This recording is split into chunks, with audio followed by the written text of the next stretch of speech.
Good morning, everybody. As I've stated before, in case you don't know my story, I was groomed, molested, and eventually raped by my Boy Scout leader, who also happened to be a lieutenant in the local sheriff's department. I felt trapped. I felt nobody would believe me. I felt he was the law who was there for me to turn to. 30 years later, seeing him with another young boy, ripped open all the pain I had buried, I spiraled out of control with drugs and alcohol, and one night I went to his house. A violent struggle ensued, and at the end, he was dead.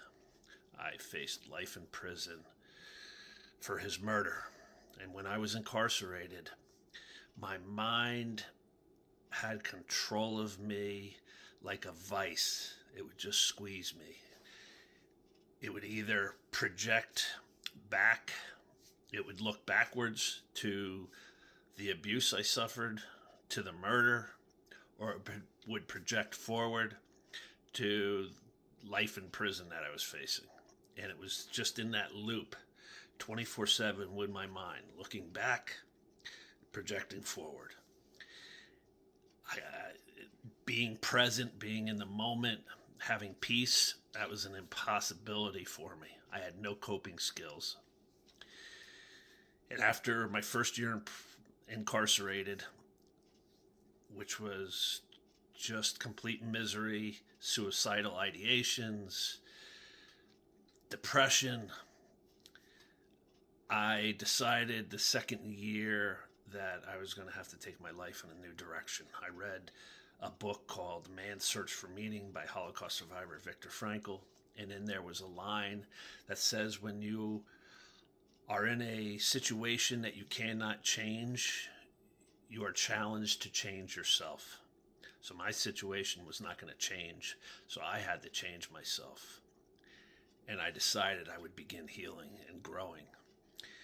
I then read a book on mindfulness by Eckhart Tolle called The Power of Now.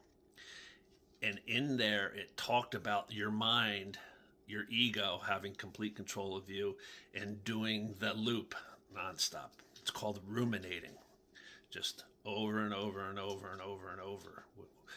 And I was basically re-traumatizing myself on a daily basis.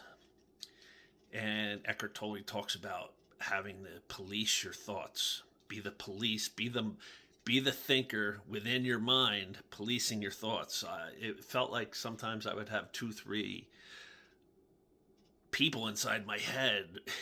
I'd be watching my thoughts to, as soon as they would go backwards to the molestation and the murder, or project forward to a life sentence, I would have to grab hold of myself and bring myself back to the present moment. And it was a battle at first, but I was constantly policing my thoughts and trying to pull myself out of doing that. And eventually I became successful. Sitting around your house, on your couch, or in bed in the fetal position, thinking about your trauma over and over and over does absolutely nothing for you. It's the worst thing you can do. It reviolates you all over again. You feel it, you experience it, you're living it. You can't allow your mind to keep doing that to yourself. So one of the first things I would advise you, if you're trying to heal from your past trauma, is don't ruminate. Don't ruminate on it and get that spin cycle going over and over and over and over and over. You have to police your mind. And as soon as your mind starts to go there, snap it back into the present moment. That was one of the hardest things I had to learn. But it was very successful, and it's something I still have to do to this day. Just police my thoughts constantly. So give that a shot. And let's start healing. Peace.